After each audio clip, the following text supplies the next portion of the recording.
Bonjour les amis et bienvenue en Terre Normande. Merci de nous retrouver sur notre chaîne Évasion et Découverte des 14. Dans cette vidéo, nous allons parler des caractéristiques techniques de la F3600, la Fossibot. Nous allons aussi la tester avec différents appareils. Nous allons vous présenter aussi le panneau solaire et évidemment, nous allons vous communiquer les prix. Dans un premier temps, nous allons parler du panneau solaire. Alors il faut savoir qu'avec ce genre de générateur qui est très puissant, c'est le minimum de puissance en panneau solaire qu'il faut avoir. Il ne faut pas moins. Là, vous avez du 420 watts.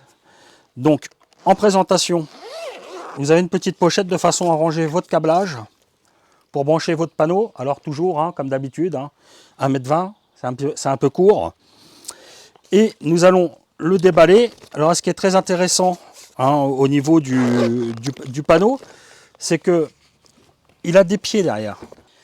Donc ce panneau de 420 watts, une fois déployé, vous voyez très bien derrière les 4 trépieds de façon à le tenir. Donc quand vous orientez un panneau, n'oubliez pas de l'orienter généralement face au soleil et avec une inclinaison de 30 à 45 degrés pour avoir une optimisation de rendement. Première chose à savoir quand vous achetez un panneau solaire pour recharger ce genre de générateur. Quand vous achetez un panneau solaire comme celui-ci qui est donné pour 420 watts de production, sachez qu'il est rare que vous atteigniez vraiment les 420 watts de production. Alors même si c'est du panneau de 200 watts, vous n'atteindrez pas non plus les 200 watts. Là, à l'heure actuelle, le soleil n'est pas encore à son zénith.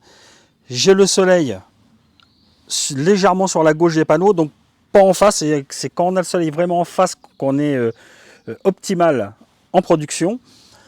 Là, en ce moment, mon panneau solaire produit 336 watts.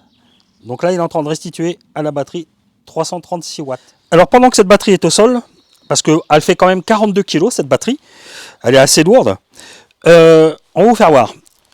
Sur le côté, vous avez des roulettes. Vous avez la possibilité d'avoir une poignée télescopique de façon à pouvoir la transporter et la déplacer facilement. Alors, facilement, à partir du moment que vous êtes sur une surface assez lisse, par exemple dans des graviers, c'est un petit peu chiant. Les roulettes ne sont pas faites pour aller traîner la batterie dans les graviers. Il y a maintenant 2 ans, nous avons commencé à faire des vidéos sur les générateurs solaires de petite taille et différentes tailles. Nous allons vous faire prochainement une vidéo avec les différentes batteries pour connaître le plus et le moins et surtout comment bien choisir sa batterie par rapport à ses besoins. Aujourd'hui, c'est la Fossibot F3600. 3600 watts, 3840 Wh. Cette batterie, alors Fossibot, si vous regardez d'extérieur, déjà tout de suite, ça nous rappelle une autre marque. On estime que c'est une entrée de gamme de batterie. Pour avoir le retour sur une autre batterie de la même marque, je peux vous dire qu'il n'y a aucun souci sur cette marque. Cette Fossibot, de départ, à la base, elle fait déjà 42 kg. Donc moi, c'est le genre de batterie que je conseille plus si vous avez une grange, un garage qui n'a pas d'électricité ou en dépannage de panne électrique dans une maison.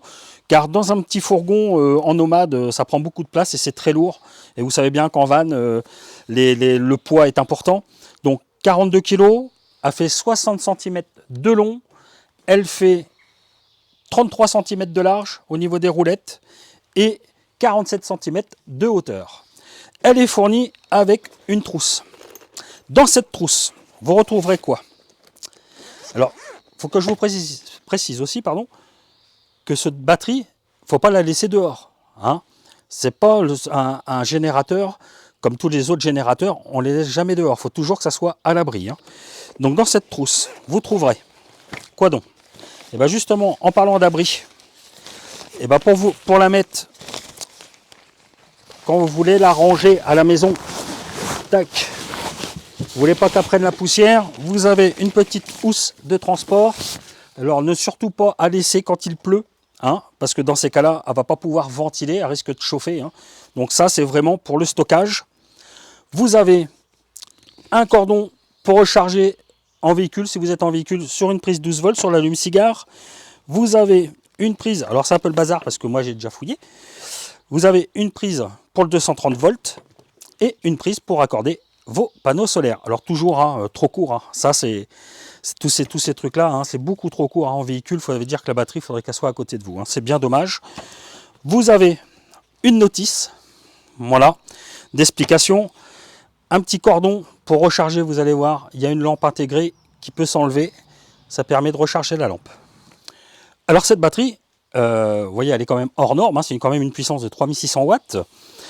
C'est une batterie lithium LiFeO4 à l'intérieur. Elle est garantie sur 6500 cycles de rechargement. Alors 6500 cycles de rechargement, à raison d'une recharge, si vous faites une décharge complètement et vous la rechargez tous les jours, votre batterie, ça va faire 20 ans. Alors cette batterie, en plus d'être hors norme, hein, c'est qu'elle a aussi des capacités de recharge assez importantes. Je m'explique. Vous pourrez mettre 2000 watts de panneaux solaires dessus pour qu'elle puisse se recharger. Vous pouvez aussi la brancher sur secteur. Et c'est là que vous avez un petit variateur qui était très pratique parce qu'en fin de compte, ce variateur vous permet de gérer vos recharges, la puissance de vos recharges. Donc sur secteur, vous entrerez au maximum 2200 watts pour qu'elle puisse recharger. Donc sur secteur va être rechargé en 1h30. Et on peut cumuler le 230 volts, 2200 watts, plus les 2000 watts de panneaux solaires derrière si vous avez 2000 watts. Ça va faire 4200 watts de puissance et tout ça pour recharger en 1 heure. Alors, l'avantage aussi de cette batterie, c'est que tous les branchements sont en façade, en une seule façade. Vous n'avez rien derrière. Derrière, c'est juste pour la recharge. Donc forcément, nous avons un tableau de contrôle, un bouton de marche, arrêt. Vous avez différentes prises USB, différentes prises 12 volts, allume-cigare. Là, vous avez 3 prises 230 volts. Vous voyez, il y a des petits entourages comme ça. Chaque secteur, en fin de compte, vous appuyez ici, vous allumerez que cette partie-là en alimentation et les autres ne seront pas alimentés. Mais si vous voulez alimenter les trois, vous appuyez sur les 3 boutons et ça sera complètement alimenté. Ici, on peut retrouver la poignée pour la déplacer. Nous avons retourné la batterie. Ce qui fait qu'à l'arrière, vous pourrez retrouver quoi? Donc là, vous avez une lampe qui s'allume. Vous avez aussi, alors qui fait aussi SOS, hein, voilà. Vous avez une petite lampe torche comme ça, qui est fournie avec, hein, et qui est, voilà, vous avez des boutons d'allumage ici, et puis vous pouvez la recharger forcément via la batterie, ici, avec le cordon qui est fourni dans la petite sacoche. Et donc elle tient parce qu'elle est aimantée. Enfin, quand il y a un petit aimant là, voilà, si vous n'en servez pas, vous la fixez ici, c'est aimanté. Derrière cette batterie, vous pourrez retrouver une prise secteur, une prise pour les panneaux solaires, et ici, c'est un reset. Vous appuyez dessus si vous avez eu un problème technique. Alors l'avantage de cette batterie, c'est qu'elle a un contrôleur BMS. Ce contrôleur, c'est un processeur qui permet de réguler la température des batteries pour éviter toute surchauffe. Avant de vous parler prix, nous allons la tester. Je vais vous faire voir les différentes possibilités, hein, qu'elle peut présenter vu la puissance qu'elle a. Donc c'est très simple. Là on a pour le moment truc tout simple, hein, on a mis un portable, on met un portable à recharger. Donc j'allume ici, ça va allumer tout mon secteur USB et USB-C. Donc ça là, le portable là, il consomme 10 watts. Et quand même. Hein. Après, là ici, j'ai branché une lampe de chantier à LED. Je mets en route ce secteur là. Là, ça recharge aussi. Ça consomme 6 watts, c'est pas très énergivore. Après, là, on va allumer tout ce qu'il y a en 230 volts. Dans un premier temps, j'allume toujours cette partie ici. C'est mon ordinateur là qui recharge automatiquement parce que les deux autres, la cafetière et le chauffage, c'est vraiment pour vous faire voir, hein, le chauffage, hein, sont éteints. Je mets en chauffe ma cafetière. Donc la cafetière va se mettre en chauffe. Pardon, hop. Et ici, là déjà elle est en chauffe. Donc ça c'est une cafetière Nespresso, hein, a fait 1200 watts de puissance. Hein. D'accord? Donc dès qu'elle est prête, hop, je mets ma petite capsule, je fais ça, et le café quand il sera prêt, il coule. J'ai mon radiateur aussi. Pendant que j'y suis, pendant que la cafetière coule, j'allume mon radiateur. 1500 watts de puissance le radiateur. Et là, tout de suite, vous ne pouvez pas voir, je suis en consommation de 2700 watts. Alors 2700 watts, imaginez une heure de consommation. Si la cafetière tourne, le radiateur tourne pendant une heure, je vais consommer 2600 watts. Ce qui fait qu'il ne me restera plus que 1000 watts au bout d'une heure. Il faut réussir à intégrer ça pour que vous puissiez savoir quel genre de batterie il vous faut.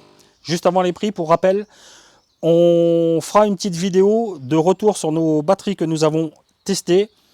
Et aussi, on vous expliquera comment bien choisir votre batterie nomade selon vos besoins.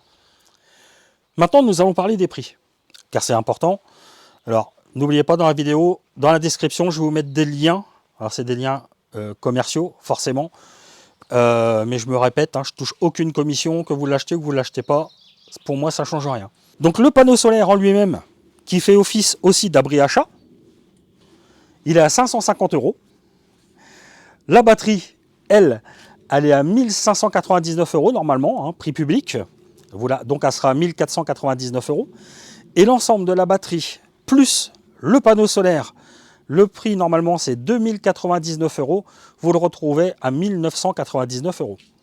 Voilà les amis, j'espère que cette vidéo vous aura plu. N'hésitez pas à vous abonner et à activer la petite cloche. Comme ça, vous recevrez toutes les nouvelles notifications, les nouvelles vidéos que nous faisons. Et comme on dit chez nous, allez, bougou GT!